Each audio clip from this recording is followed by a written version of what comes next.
As a wildlife photographer and the owner of Nocturnal Wildlife Experience, I use trail cameras quite a lot. In the last episode we looked at the Cloak Pro 10 and how to set up a trail camera. So if you want to see that, just click the link below, or again at the end the link will be there. In this episode we're going to look at the slightly cheaper version than this one. This is the Terra 8. Superficially they look the same apart from maybe the colour, but inside there are slightly different resolutions and the size of the camera, etc. And that is where the additional cost will go. So we'll have a look at the Terra 8, but I'll also show you the whole range of cameras that I'm going to test in the next few episodes. If we look at them there from the right to the left, we start off with the black one, which is the Terra 8, which we're going to look at. Then we'll go on to the Cloak Pro 10.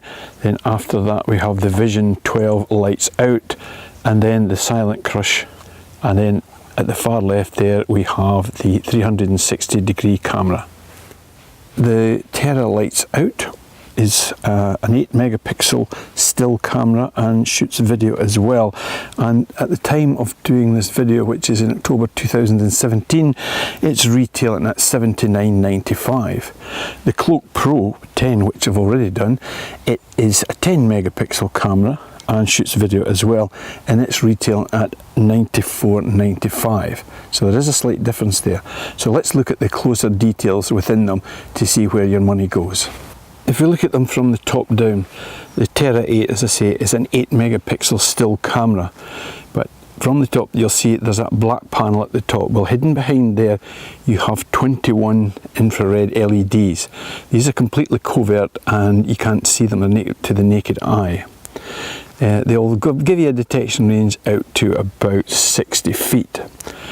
If you look at the Cloak Pro 10, as I say, it's a 10 megapixel camera, but hidden behind that black place is the 36 LED infrareds. So that's got slightly more infrared, so it'll get a slightly brighter picture, so it'll go slightly further out for illuminating your area under the cover of darkness. Underneath the black panel you have the actual lens of the camera. Again, both look very similar, but one's 8 megapixel and the other is 10.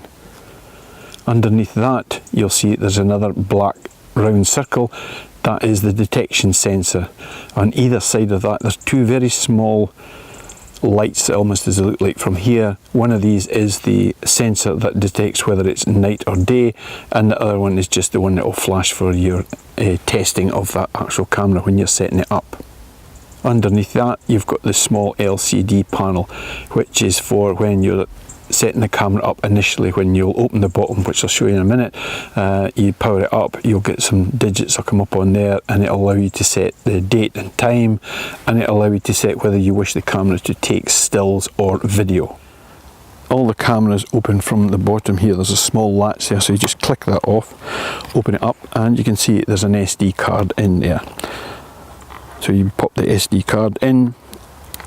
They take up to a 32 gigabyte, but one thing to remember is use a class 10 card. Just look for that, either the words class 10 or a 10 with a circle around it.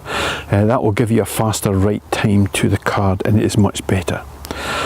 Underneath that you have the battery compartment, so you just pop that open there, and it's got 8 AA batteries in there. Now, which batteries you choose, that is very much a sort of personal choice, and it will depend on which batteries you choose, how long it will last. For instance, in really cold weather, rechargeables tend to drain quite quickly. Then I would always go for Energizer lithium batteries and use them in it. But during the summer months, and given that my cameras are not out for long periods at a time, I tend to use AA batteries, and I would always use something like 2500s or 2700s for that, and that gives me certainly enough time when I've got mine out. So you just close that up. You'd power it on with the power button. It's a very simple menu, and this one comes on and there's a red LED coming on there to tell you that it's in operation. These buttons here allow you to change the date, the time, and whether you want to shoot video or still.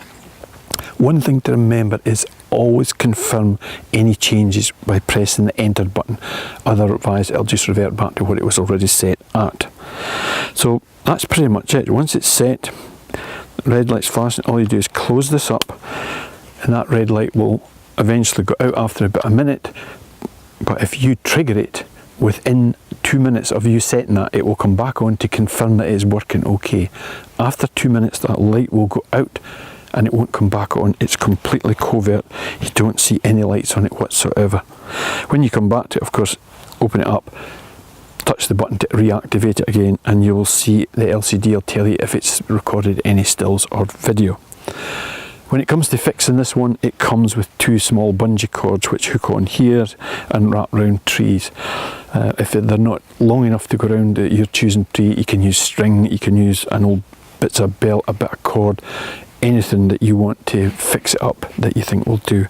So no tripod mount in the bottom of this one though. Some of them do have tripod mounts, but not this one. And again, that other light there that you will see is the sensor that detects between daylight and night time. Other than that, that's the camera and you're good to go.